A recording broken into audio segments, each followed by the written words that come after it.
baseball fans, thank you for joining us for another episode of 6 Inning Stretch. I'm Lindsay. That is Whit with One Team Merrifield, 3-time MLB All-Star, also golf influencer. We're coming to you from the Sports Interaction studio, and our guest today had one of the most prolific tweets out there that said, "I do not trust people who eat fries with forks." Shout out to that moment. Just so freshly retired, made such a huge impact in the MLB, whether it be with the Seattle fan base or Toronto. Your 2025 fantasy football champ for the Toronto Blue Jays, Erik Swanson. Swany, thank you for joining us. Wow, what an introduction. Skull. Skull. You get Thank you for having me. Need to get you a quarterback. Yeah, we might have to switch something up here before too long. Are you on it? Are you on the JJ hype or are you off it? I am on it, but I need to give him. He doesn't have a whole lot of games left for me to ride with him. I was getting some heat from Romano and Baraki and Bassett last week after their game. I was like, I got to give him till at least the end of the season, maybe halfway through next year, and then we'll go from there. But last night didn't look too hot. It's been a tough stretch for old JJ, but they still find ways to squeak out some wins. That's why, I mean, if he could just do something, they're a really good team. Yeah, they gotta get going here soon, but I don't know. It's a tough division. Dub Bears. Yeah. That pisses you off. The Bears are back. It does. Well, we'll piss you off multiple times during this lovely chat we're going to have. Obviously, a lot to talk about. But the first thing, obviously, I need to ask you about is you just announced your retirement. Why was now the right time for you to retire? And what was the emotions like of actually hitting post on that Instagram announcement? Yeah. No, it's funny you actually asked me what the emotions were like hitting the post. I made the decision back in July. And, just after the last couple of years, just kind of what my body's gone through, injuries, and it's been really hard to get back onto the field when I was working through rehab, whatever that may be. And it's tough to have to go out there and throw 55 plus innings or games a year, and I'm not even healthy. It's tough. It was tough for my body, tough mentally. So unfortunately, when I ended up getting DFA'd and cleared in Toronto or after Toronto, it was a conversation we had when I got home. And I don't know, it just kind of felt like I was ready to be at home, be a husband, be a father, and full-time. Obviously, the day-to-day grind over 12 seasons in the minor leagues and the big leagues is a lot for a player to deal with. When you start mixing in a family, wife, kids, it's even more there. And it was just time. I'm very proud and happy with what I did throughout my career. I met a lot of amazing people, built a lot of amazing relationships, and the support that I had from my family, from my wife. I mean, obviously Whit can attest to that too. It means the world to me. And but press and send the other day, I think was the first time that I actually kind of like broke down and got a little bit emotional with it. But I got all the support in the world from my family, and I'm definitely looking forward to this next chapter of my life. Welcome to it. I know. It's a great chapter. It's crazy. Yeah, that's what I was gonna ask if the driving factor was. I know that. I mean, even towards I feel like the tail end of our time together, you started really grinding like to get back on the field and pitch at a level that you felt like you could get guys out at. And Swany was a guy, that would continue to pitch through things. So it really had to have been tough that last little stretch of really battling those injuries. So that was kind of your deciding factor, was just couldn't get your arm feeling right. Yeah, it was definitely a big factor of it. I think after 23, 23 was obviously a really good year for me. and going into 24 and starting the year on the IL, and then coming back maybe a little bit too soon, but also terrible excuse because as baseball players, as competitors, we're trying to get out there as soon as we possibly can. And that may have been my only opportunity to really get back and just kind of push through it, because sometimes it's what you got to do. And obviously it didn't go too well. I had a little bit of a stint down in AAA for a while, kind of pushed through some things while I was there as well. And then was able to really grind out that second half of the year back in Toronto and had some success there. And then going into last year, felt like I had a really good off season. I went down at the beginning of January. I was going to spend a month and a half there before camp started.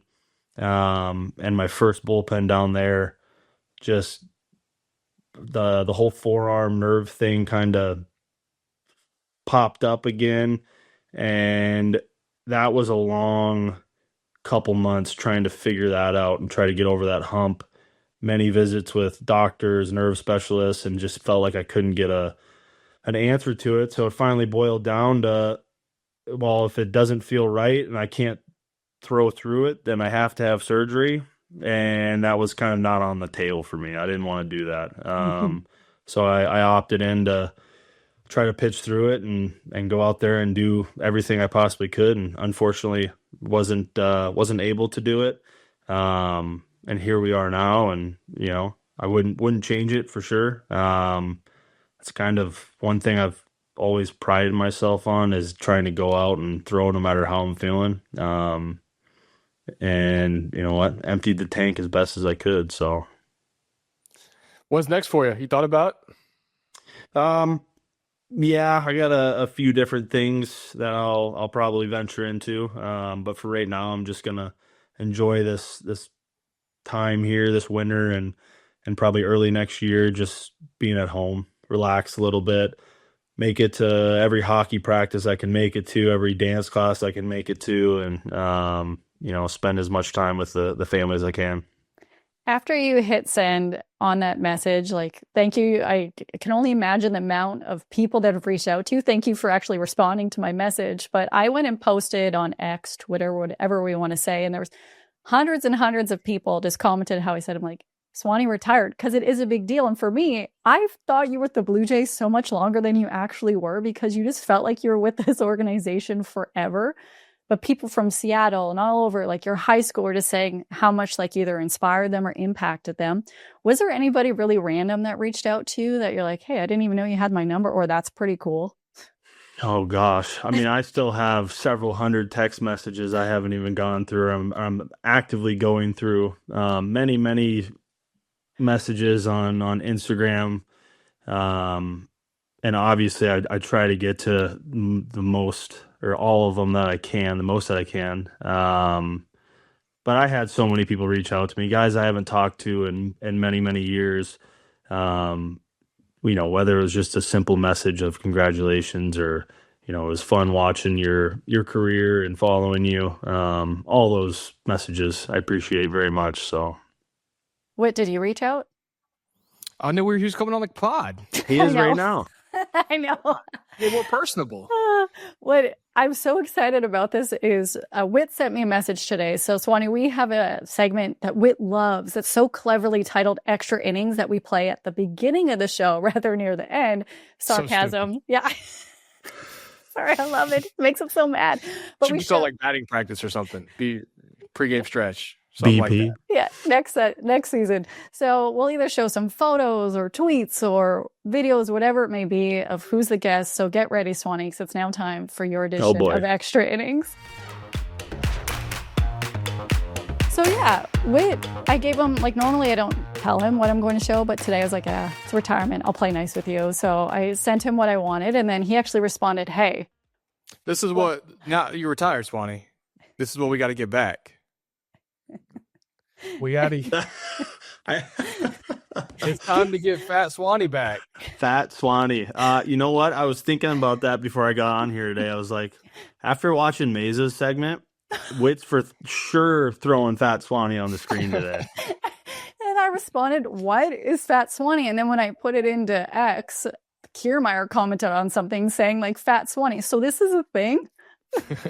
That is a thing. Oh man, I wish I would have known this. I'd have sent you another picture. Yeah. We can add it in post. Yeah. There's a picture of me back in, it would have been 2015, I think it was. I was in Low A, and I did like this promo for Dollar Dog Night. Oh, God. One of my really good buddies to this day, he was my catcher at the time, we're doing it. And it's kind of the picture I always go back to because I was 260 pounds at the time. So I was about 35 pounds heavier than what I was when I was with the Jays. And I don't remember how that got brought up, but you brought it up. Maybe I did. I must have. And but that was always, I don't know.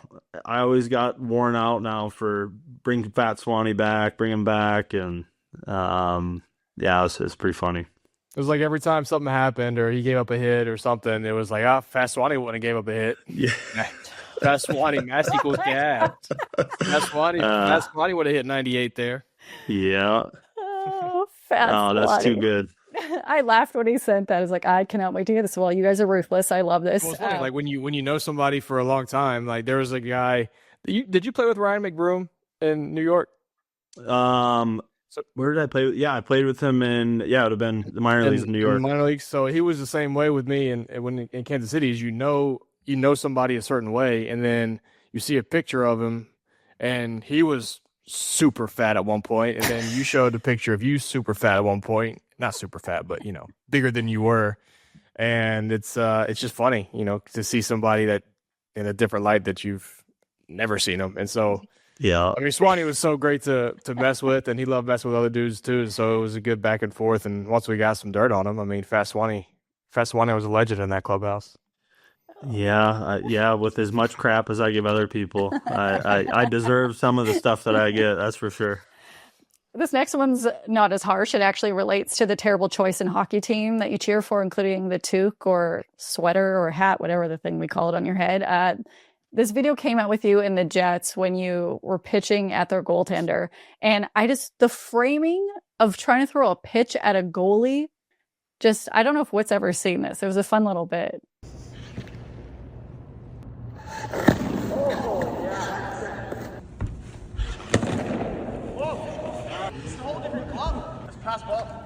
Well, what was it like for you? But actually watching him try to frame that must have been hilarious.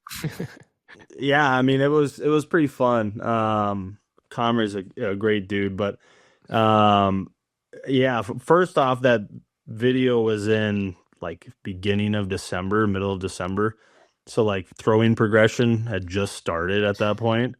And it's like, I don't know, 11 o'clock, 10:30 in the morning. I just drove up to Winnipeg and they asked me to do that, which whatever, it was fun. But I was like, I don't know if I can do this. But no, it was pretty cool. It was talking to him too. He's like, this is a completely different, this ball's coming in way different than a puck's coming in than what I'm used to. So for him to actually sit there and try to frame it or do whatever, was pretty funny to watch. A couple of them he clanked, I think, that they didn't put on there, but a little bit different for sure. What's the average? Do we know the average like shot on net? Is it not like a full on slap shot, but like just like a middle of the ice like wrister? What's the miles per hour? Not kilometers per hour, miles per hour. It's got to be in the 90s for sure. Really? You got to be, because I want to say they do the skills competition every year in the All-Star game, mm-hmm. and they do the slap shots that are like, I don't know, mid 1-teens, I think. Really? Yeah. Dang. 85 to 100 miles per hour, according to AI. Yeah. They're like, it's close. You think they use sticky on their stick? Get a little extra spin, a little extra grip. I don't know. That's a good question. I feel like I actually have seen that somewhere, that they may do a little something with it. Cheaters. Cheaters. Hockey players and pitchers. Bunch of cheaters. At some point, the league will crack down, Start putting you on a list for using sticky. That's right. What are the conversations like when you'd have to go up to the ump and they're checking you? Like, did you ever say anything? Did you ever want him to say F off or joke? Like, or was it just because, like, I know you're a bit of a jokester.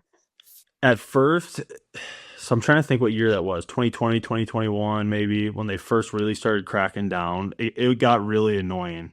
And then it kind of just became part of the game, right? And I don't know, you jog in. I'm not a super serious guy, so I don't know. I'll crack a joke on whatever the weather's like, or the roof is closed, or it's open, or whatever it may be. Ask the guy how he's doing. Majority of them are good. Majority of umpires you can talk with, have a conversation with, they're great.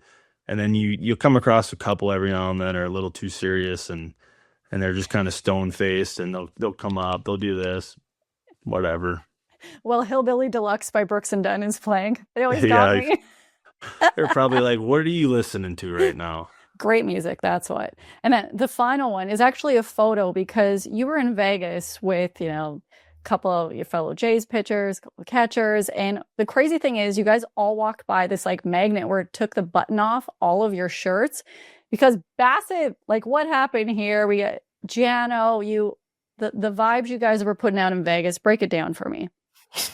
That right there, I feel like's got to be that was a Jano call right there. I'm almost positive. That's got Jano written all over it. How the hell did you get Tim Mesa to Las Vegas, and why is he wearing a hoodie to dinner? It was tough. That trip was planned back in like March, I think. So Jano and I got together and we planned it because both of our wives turned 30, and we're like, well, let's do something together. And then it kind of, got going throughout the season. We're like, well, let's just kind of invite as many people as we can and see who wants to go with. So yeah, basically everybody that we invited came with. Except there was one guy that did bail towards the end, about 2 weeks out. And Whit, you could probably guess who that was. That's not in that picture. Yeah, it's the tall one with the curly hair and the big ears. That would be him, Mr. Jordan Romano. Yep. He did he give you an excuse? He did. His brother's bachelor party got moved weekends. Okay. Which you can't. Yeah. What do you do about that? Valid-ish. Is there truth to it? We don't. Maybe not. But it is a good excuse. I think there is truth to it a little bit, but you got to give him crap,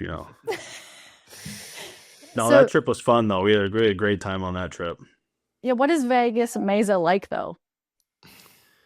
Like Toronto Mesa. Just making sure you guys are okay, guys. Let's not be in the casino past 10 o'clock. Make sure we get to our 5:30 reservation at dinner. No, Tim is like, I think from the outside, Tim seems like he's such a straight edge, just quiet guy. But I mean, he is that way, but Whit knows just as well as I do, when you're around him all the time and you kind of get him to open up a little bit. Timmy is funny. Timmy cracks some jokes. He's got a pretty good sense of humor, and when he is allowed to or wants to, he knows how to have a good time. Speaking of opening up, I mean, there are people who are very much one way sober, and then you get a couple cocktails in them, and they not different, but they also open up. And Erik Swanson, you get a couple brewskis in him, and his volume goes a little bit way up, and he becomes the life of the bus and the life of the party. Swany, after a couple Molsons, was an absolutely great time. There was, there were a few of those bus trips, a few of those plane rides. That was, I don't know. I think I look back at some of the stuff, and those are some of my favorite moments right there. I don't know if you guys talked about this with Tim on, but the one thing I can think of is when we went to Boston in, I think it was 23, where we had like 3 false landings. Mm-hmm. And we went down, almost landed, had to take off again. And everybody was super uptight. I hate flying. I can't stand it. Tim is not a good flyer. There's a few of us on there. And we finally make it down, and the whole plane just erupts. And then it was like we get straight on the tram to go to the concourse, and we got the boombox, and we're all singing karaoke on the tram. Like, I love that stuff. That's so much fun to me.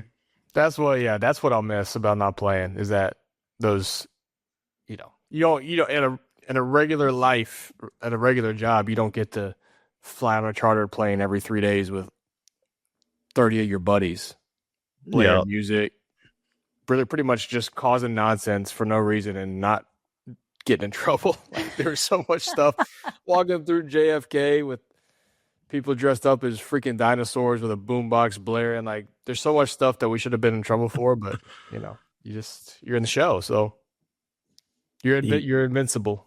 You get away with a few things you otherwise wouldn't.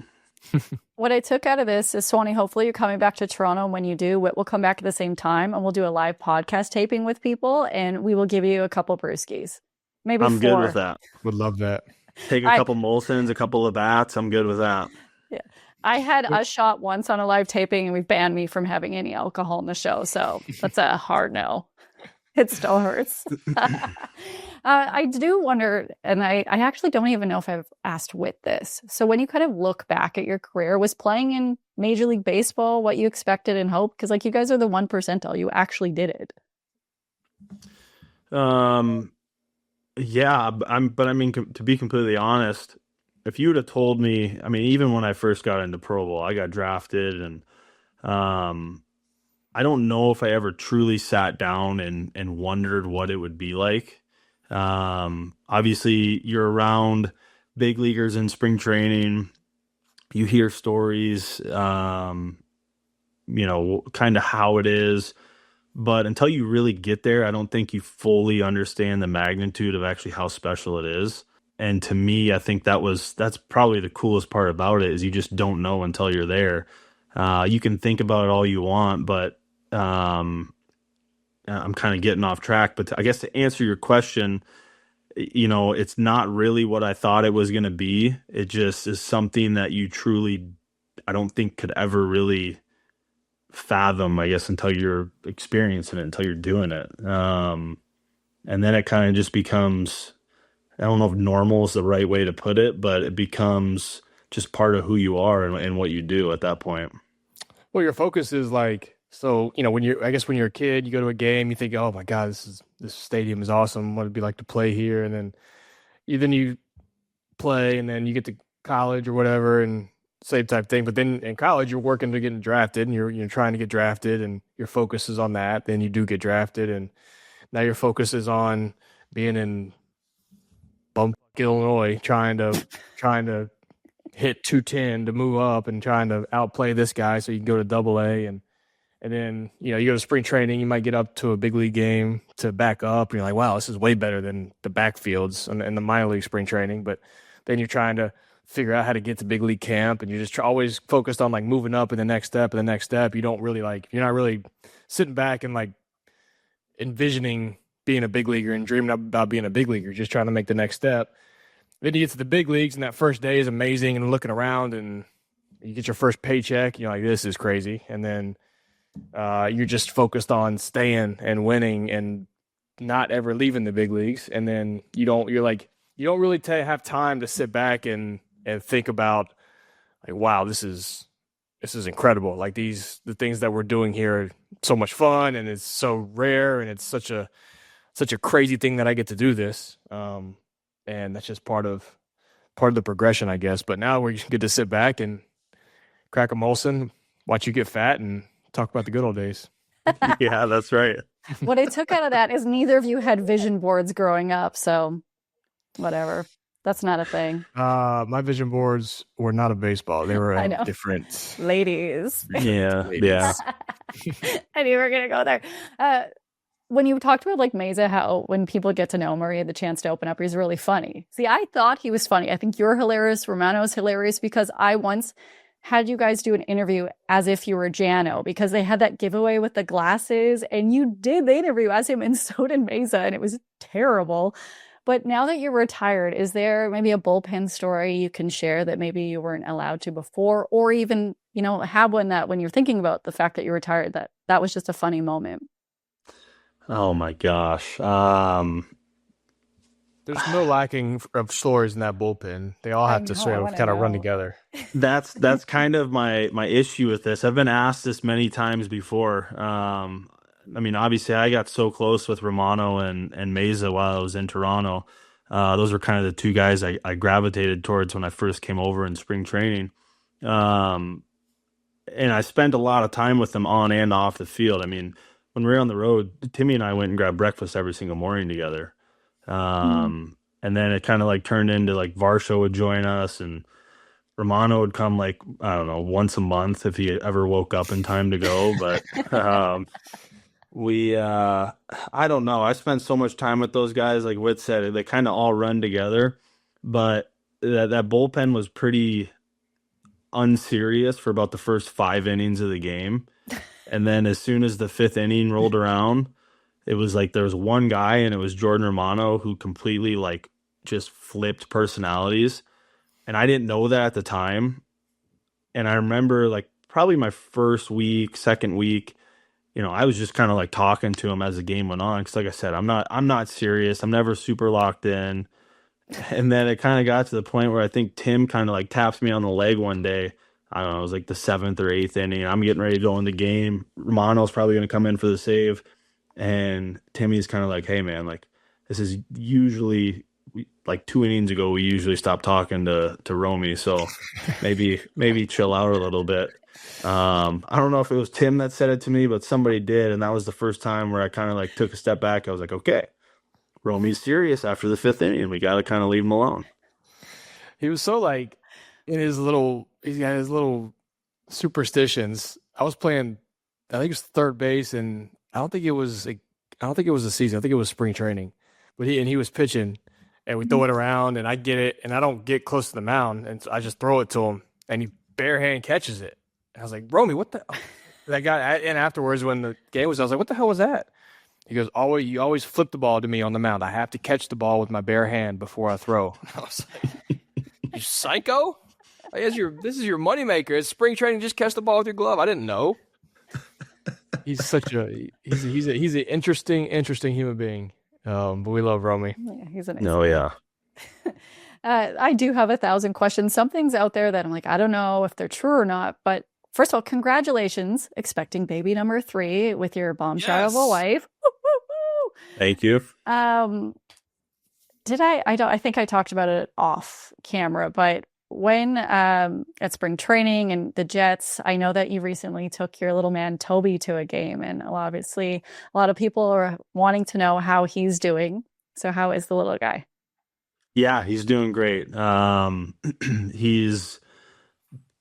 mean, I should say he's just back to normal. He just is, he's able to just be himself and be a kid. And, his mother and I and our entire family are so thankful for the outcome that we were given in that whole situation. But yeah, he's doing awesome. He's in hockey himself for the last 2 weeks now. He started up, so he's doing that. He loves that. So that will be really fun to be around for my first full winter this year. He's got practice tonight, so I get to bring him to that. And no, he's doing awesome, and we couldn't be more thankful for that as well. The part that I was surfing on, I didn't know if it was true or not, is I heard that your wife went into labor. I think it was maybe with your daughter. I don't know if it was him when you were with Seattle, and you were playing the Jays and had to run across the field between innings. Is that true? Yeah, that is true. That was 2022. We were playing in Seattle against Toronto, and I was getting ready to go in the game. I was warming up. I was hot, and we got a phone call. But the phone call, what I thought was going to be Swany's in the game, it was Swany needs to come to the dugout. His wife is in labor. So the bottom half of the inning rolled around. Seattle was up to hit. Jays were taking the field, and I ran out of the bullpen. I ran past Springer. I remember Springer said, "What the hell are you doing?" And all I said was, "I'm having a baby." And he goes, "Hell yeah." And that was it. So I kept running. And so that was funny then to come back and be in Toronto the following year. And I asked Springer, I was like, "Hey, do you remember this?" And he's like, "That was you?" Like, that was me. Oh, love that. I love that's so true. And then you ended up being with the Blue Jays. Now for a moment that involves both of you. We're going to call it Idiot Moments on the Internet. New segment, but something that's been happening lately is obviously bozos. But you guys are great because you will respond to people. But I do love how you roast your wife online about her decor, whether it be 30,000 pumpkins for Halloween and then putting the Christmas trees up before they're down. I'm sure she loves this. But there was a person that quote tweeted Whit when he talked about the Seattle moment, how he was almost traded there. Yes. And we have the tweet where the guy quote tweeted saying, dead ass, why would they waste the money to do all of that in the trade if it wasn't complete? This is a cheap franchise, and you think they're going to spend money on a nameplate and jersey for no reason. Whoever told you this is exaggerating or lying. So apparently we're talking to a liar right now. Swany, what is your side of Whit potentially going to Seattle? Yeah, I mean, I don't remember if I was the one specifically that told you that, but I remember having that conversation with you when I got to Toronto. Because, yeah, I remember that like it was yesterday. I remember that the deadline had rolled around. We were kind of making a push, and Whit's name was getting thrown all around, and I know we were all excited to potentially get him. And then, yeah, we showed up one day, and we had a jersey with Merrifield on the back of it in the clubhouse. So we kind of assumed that we were getting him. At the time, I don't think anybody knew who it was for. J-Rod's name was getting thrown out there. But yeah, so we have that conversation a couple years later.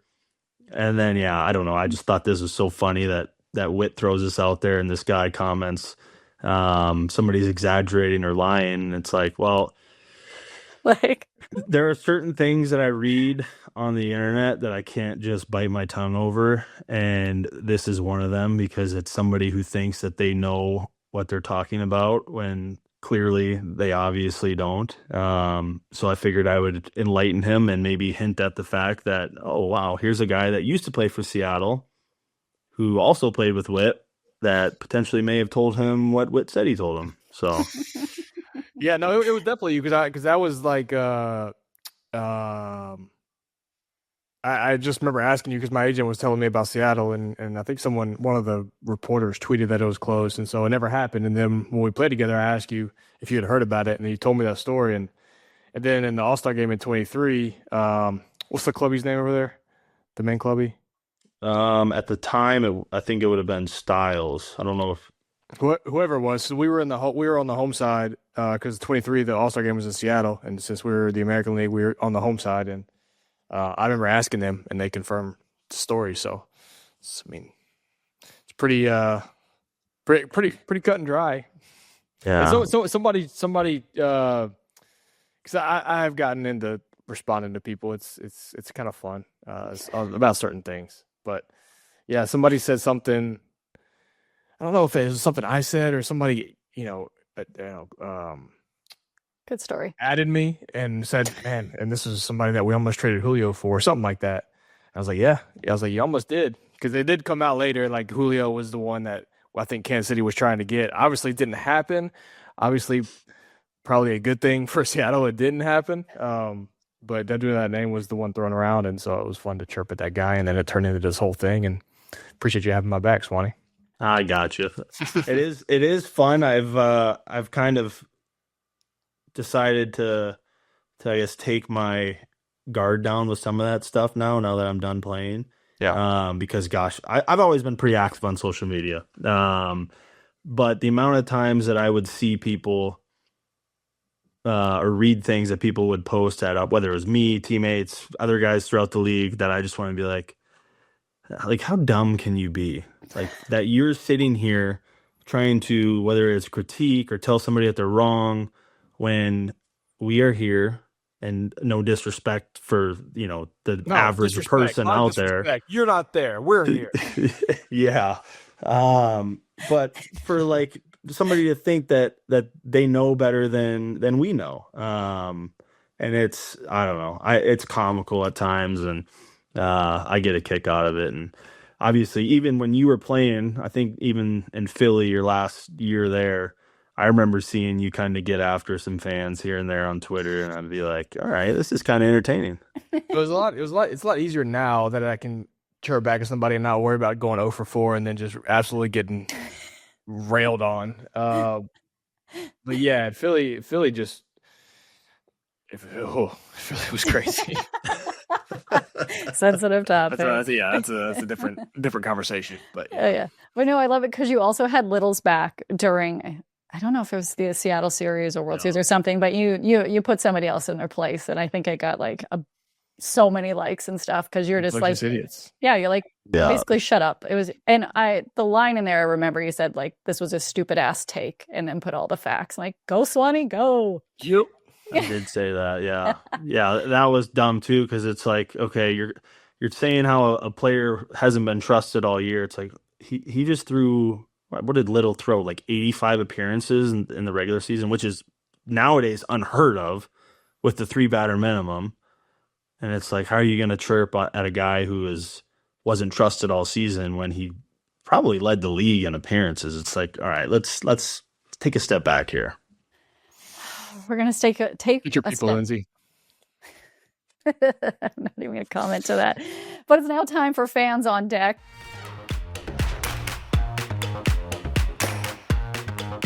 We had so many questions submitted for you. And Jacob, we're going to skip the first one because you basically already answered what are you most looking forward to in retirement. That's hanging out with the family, doing cool things. But we had so many questions. A lot was about how's Toby doing? How excited are you to talk to me and Whit? That's a lie. But the second question was actually from Mariah, who says, what was your favorite road stadium to pitch in? My favorite road stadium gotta be like Baltimore. I'm trying to think of really pitcher friendly parks. Actually, the one place I really enjoyed pitching, and I always have enjoyed playing there, was Kansas City. I debuted in Kansas City, and I don't know, that place, every time I went back there, I always really enjoyed it. I would say that was probably my favorite place to pitch. Beautiful park. Get 2-0, throw it down the middle. They got to hit it like 410 for it to be a homer. So, yeah. Yeah. I love pitching there, too. Yeah. All right. The next question is from Harry. It says, what was your first reaction when you got traded to Toronto? Yeah, I still remember it like yesterday. I was actually out in Montana. I was hunting. I was out there with my in-laws, and I had no service at the time, and all I knew was I got traded, but I didn't know what to wear. And I finally drove like 20 miles to get reception, and I got told I was going to Toronto, and we obviously just played that wild card series there. I was like, if I'm going to get traded somewhere, this is probably one of the best places I could get traded to. Unbelievable atmosphere, obviously a really good team, and Canada is pretty close to me as well, and spent a little bit of time in Canada at that point. So I was pretty excited right away. We were very excited that you came here. I know some people, when it was Teo, but then they're like, oh, it's Swany. Swany is amazing, and you proved to be that. The next question was from Maya. We're going to skip it because she said, how did the relationship with you and Tim develop? You guys hung out all the time and at breakfast. So the next question's actually, we're going to go to Ziggy, who said, would you ever dye your stash pink? But we call them dusters on this show. Ziggy, what kind of question is that? Yeah, I don't even know if I want to acknowledge that. No. No.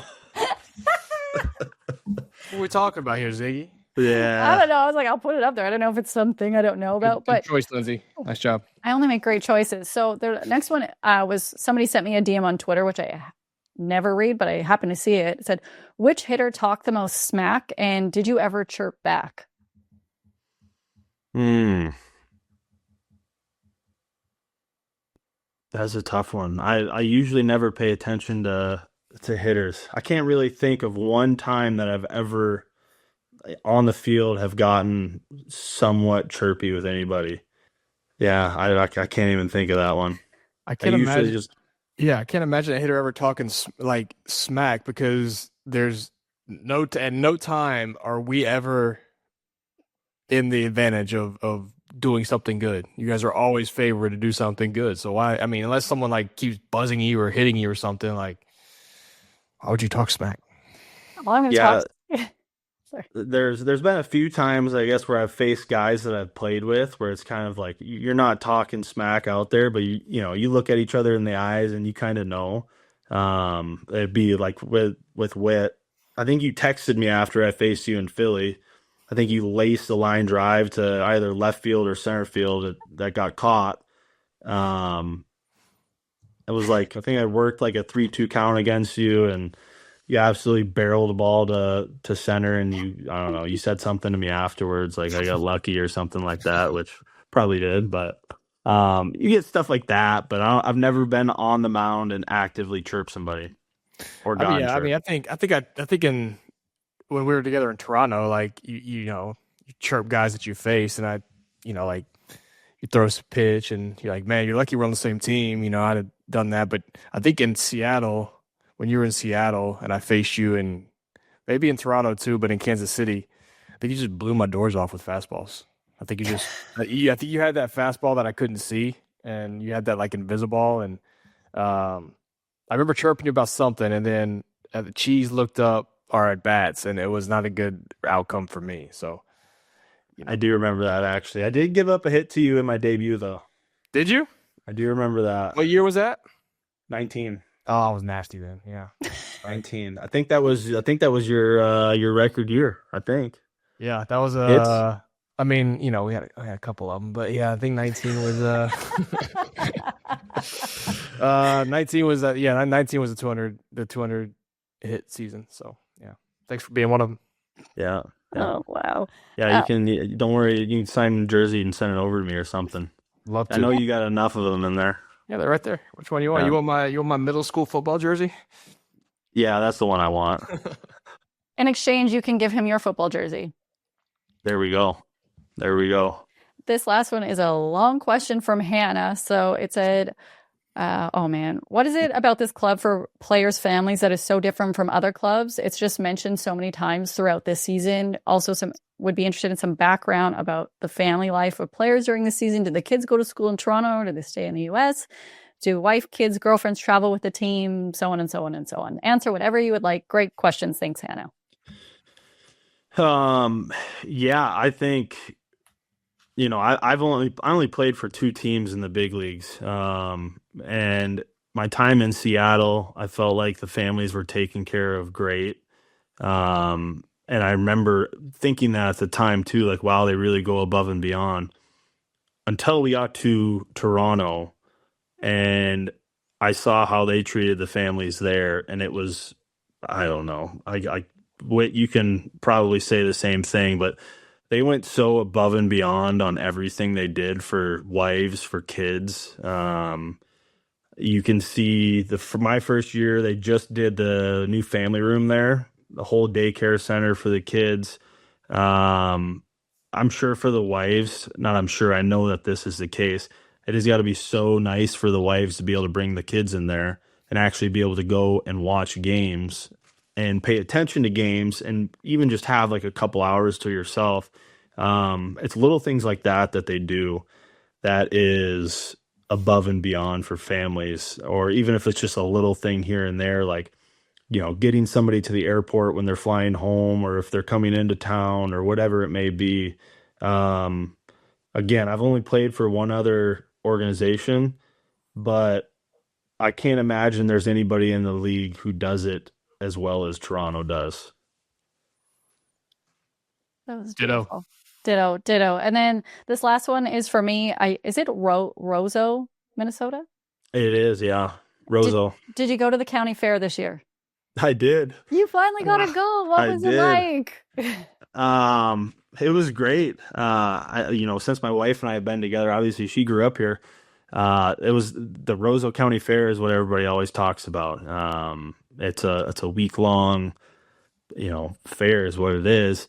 And it is exactly what you think it is. It's, great spot to bring the family to, the kids to. So yeah, I think we went like probably 4 days.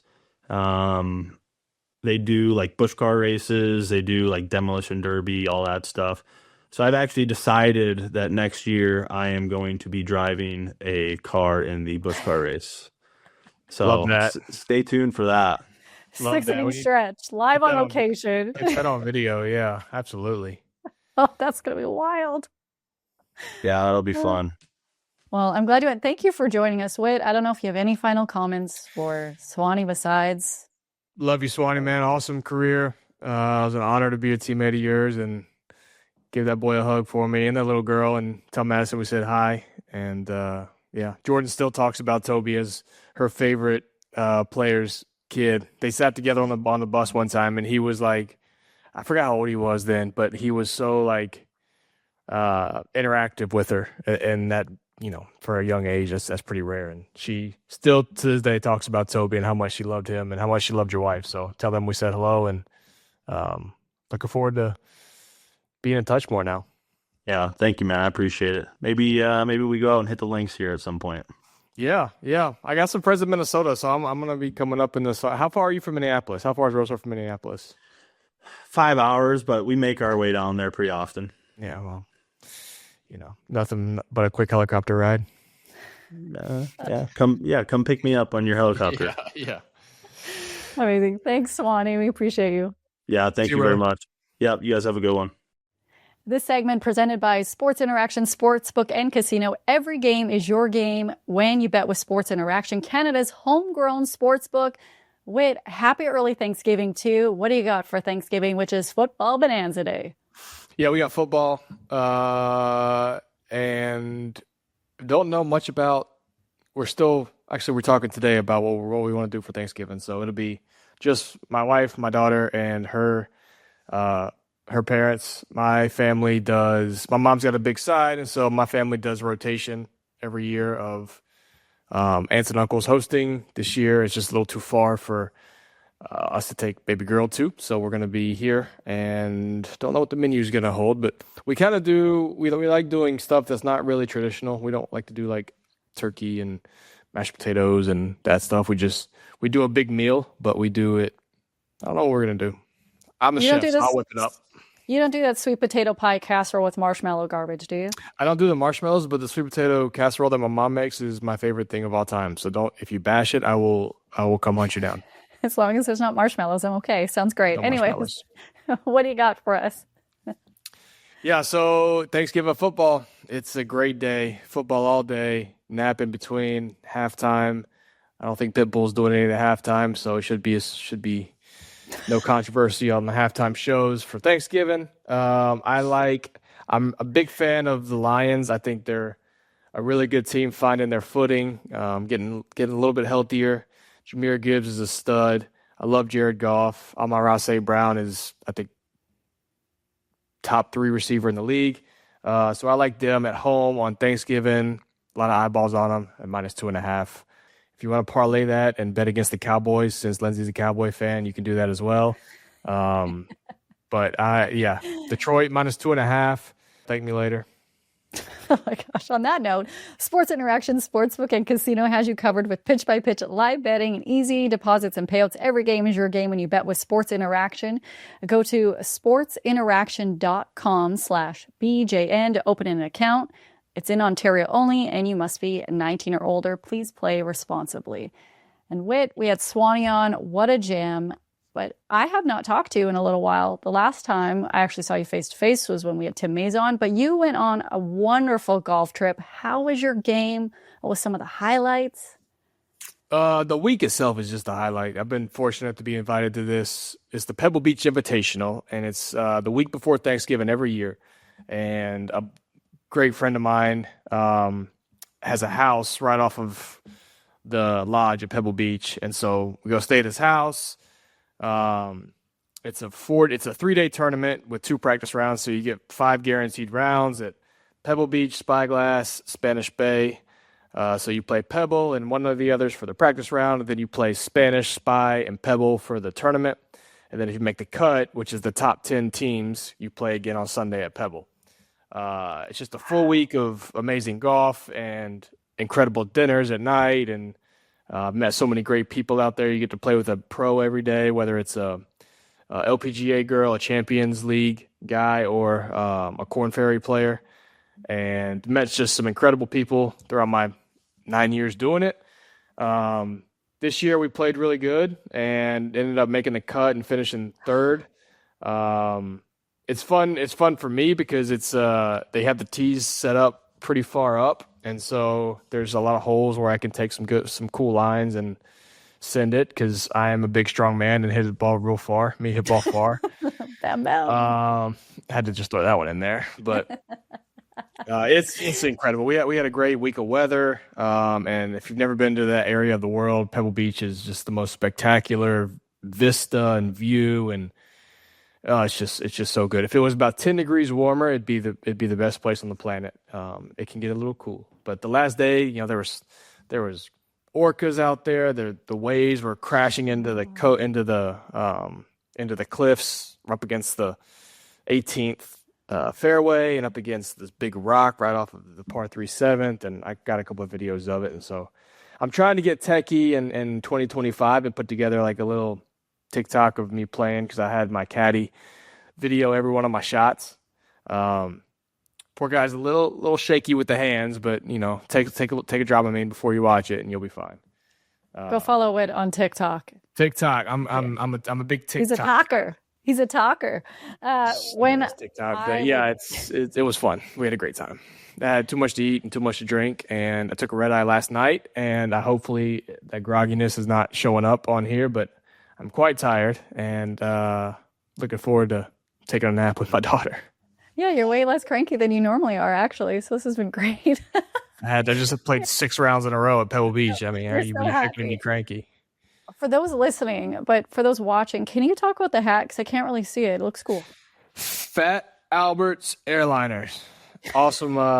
So we do in Kansas City. There's a lot of, pretty much everywhere I've played, there's a military appreciation game.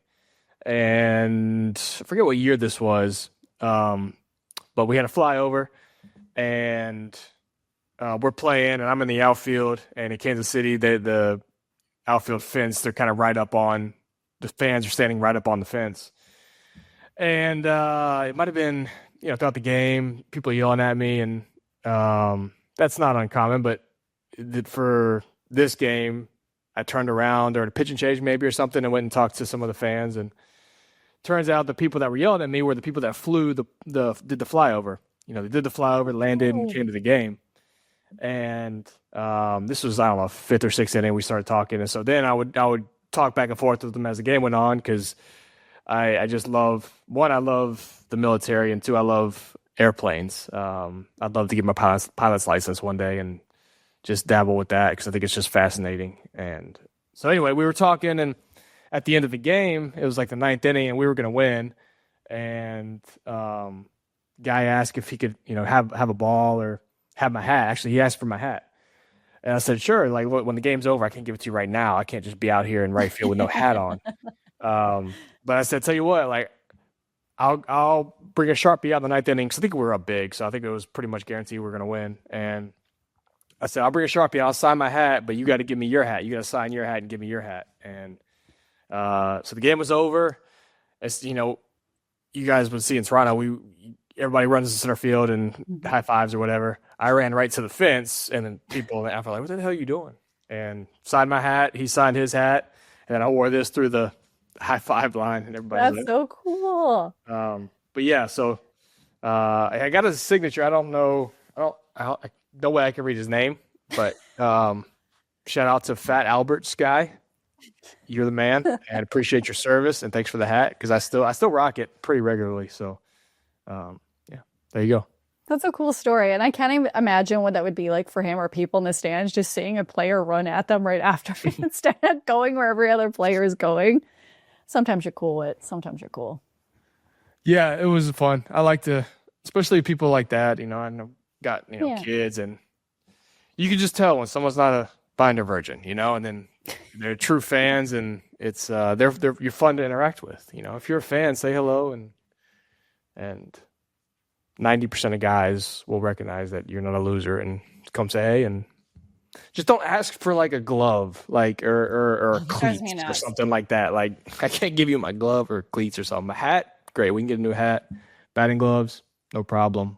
But I still can't believe people yell about this. And I know we spoke about it on a previous episode. They're like, give me your cleats, give me your bat. I'm like, yeah, what? Where's this entitlement? And it's all ages. But anyways, I will give a life update in a moment, but for anybody, you'll probably want to stop listening now because I'm going to ramble on. But make sure to go like, subscribe, all the fun stuff, comment about how cool Whit's hat is, and other things. What you got, Lindsay? I want to hear it. Yell at clouds real quick. I love yelling at clouds. It's your turn. It's actually a big life update for me, and you're the first person I'm talking about so I'll be honest, I'm probably gonna cry, so get ready to laugh at me. Right away. I probably won't cry, but I'll watch you cry. You won't. So for those of the listening or watching, like, you probably don't know who I am and you just know who Whit is, but some of you do, and some of you are my friends, and this will be shocking because I have not told my coworkers yet. We're filming this on a Monday. This will be released on a Wednesday. And when it is Wednesday, my final day at my job at City News would have happened yesterday. After 8 years of reporting on sports and entertainment, covering like the Raptor Championship to the Jays World Series run to interviewing Ringo Starr, I have handed in my resignation. It is a dream job that I went to school for. I did not vision board with, but I did. I can't believe I had it. And I get told all the time how cool people think my job is. And I love it. And I never in a million years thought I would leave it. But I now have a job opportunity that is a dream I never even thought was imaginable that I'll get to in a moment. But I'll still be doing the sidelines for Raptors 905. I'll still have this podcast with you. But I actually you have no idea about what I'm going to say. And I didn't know I was going to go there. But a huge reason I've decided to do this is because I just want to talk about what my health has been the last year. Ugh. Like, nobody knows. I literally just told my mom this like a couple weeks ago. In March of last year, I ended up in the emergency room, and I'm not even going to make eye contact with you because I'm going to try to get through this fast. In March of last year, I ended up in the emergency room, and I remember I was driving home from an event in the morning. I called my husband, and the reason I was calling him is because I was going to do something I didn't do in 8 years. I was going to leave my shift early. I'm not someone that calls in sick. I am someone that when you take vacation, I would actually work during my vacation because I love my job. And when I called him, he couldn't understand me because I was in such pain. I wasn't able to speak. I ended up kind of passing out, and he had to track my phone and found me kind of in the backseat of the vehicle because I was, flailing or whatever because I was in such pain. And then when he gets me, I remember saying, I didn't want to go to the emergency room because I didn't want to take a bed from somebody that actually needed it, or because somebody always is having a worse day than what we're having, or what I'm having. It's true. But unfortunately, I did have to go to the emergency. I got wheeled in, a bunch of tests, and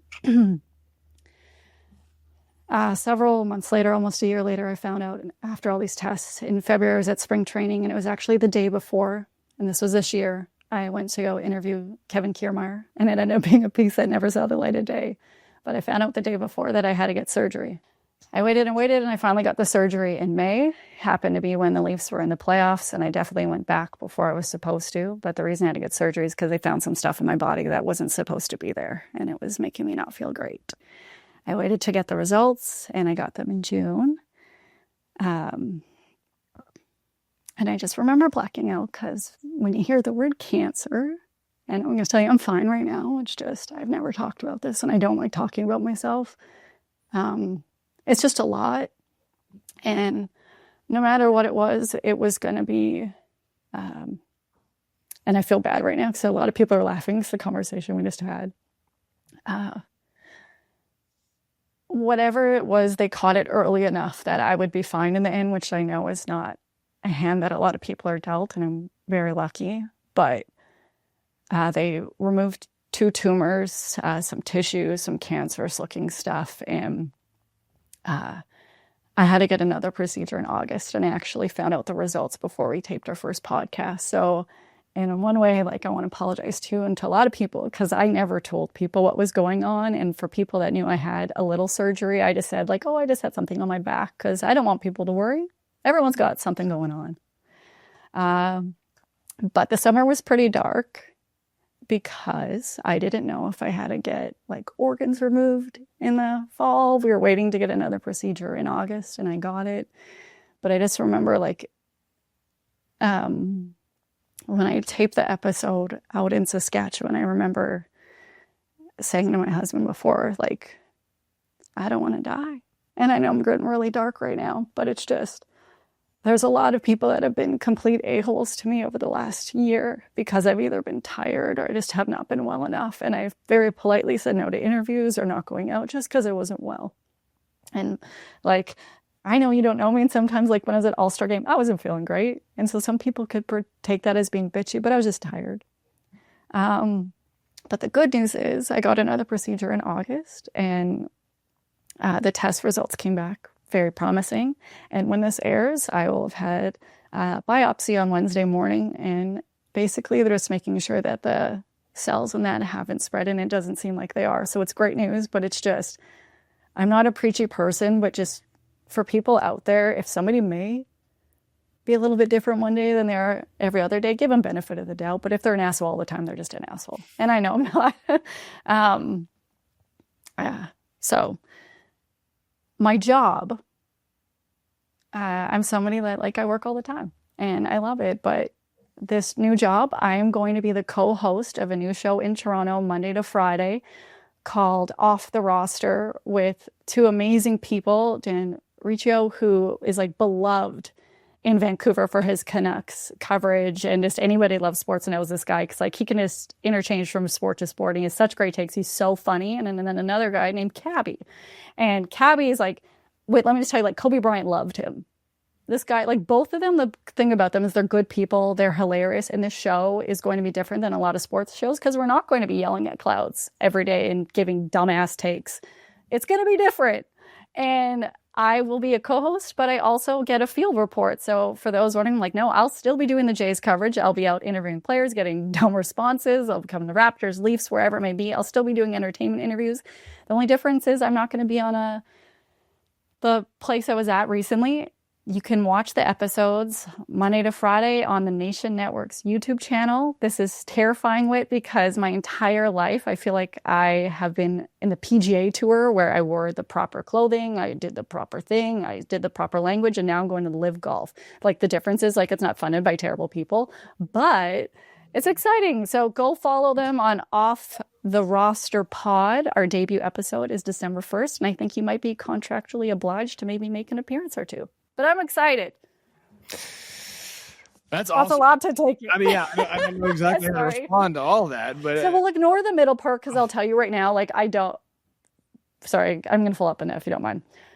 I'm not somebody that like, clearly I didn't post about this on socials. Like, I don't want to ever talk about this. And I understand people, including yourself, are going to want to know that I'm okay. But if people can like, I know people are good-hearted and they're going to want to know like, hey, I just want to know I'm thinking of you. Don't say that, please. It's tough. Say something like, I hear the chicken fingers are good. I have no idea why I just said that, but I'll understand what you're talking about and I'll laugh and we'll move on. So we're going to move on from everything I told you in the middle. But yeah, I have a new job after 8 years and I got to like go out on my own. The only thing that sucks is they didn't let me do a like final live hit, and my coworkers are all finding out tomorrow because my boss is nice and didn't tell them because this is very emotional, but I'm excited. Well, I'm excited for you in that regard. I will tell you that I am a very expensive guest, so hopefully high maintenance. Yeah. So, but as far as the middle part, I won't. Just you're never obligated to share any of that. You know, share what you want, and it's your life. I'm glad you told me. You didn't have to tell me like this. You could have told me, you know, on this thing. But I'm thrilled that things are going in the right direction. I hate that you had to go through what you had to go through, but you know, we're so happy that you're with us. I'm glad to get to talk to you once a week and have our back and forth. And yeah, look at you being a big girl going out on your own. I know, I'm terrified. I'm so excited. These guys are awesome. Wait, like my job was a dream job. So the fact that I'm doing this and I get to travel more, it's going to be great. So people tune in. It's going to be bumpy as heck when it first starts, but I promise it's going to be different. It's going to be fun and it's going to bring you joy. And we're going to have hot takes. We're going to have a voicemail for people to call in and give their hot takes, which I think we need to implement during the J season next year because I want you to let people have it. Love that. Okay. Life's short. Take risks. Do what you want to do. Good exactly. And we're going to have a guest on next week, but more importantly, I am going to shoot TikTok videos for Whit when I'm in Orlando at his golf tournament in a couple of weeks. So make sure to stay tuned for that. Thumbs up. He just rolled his eyes. Anyways, thank you for joining us for another episode of 6 Inning Stretch. We'll see you next time. Thanks for watching this video. If you want more interviews, analysis, or Blue Jays news from the 6 Inning Stretch, make sure to hit the subscribe button below or watch more of our content over here.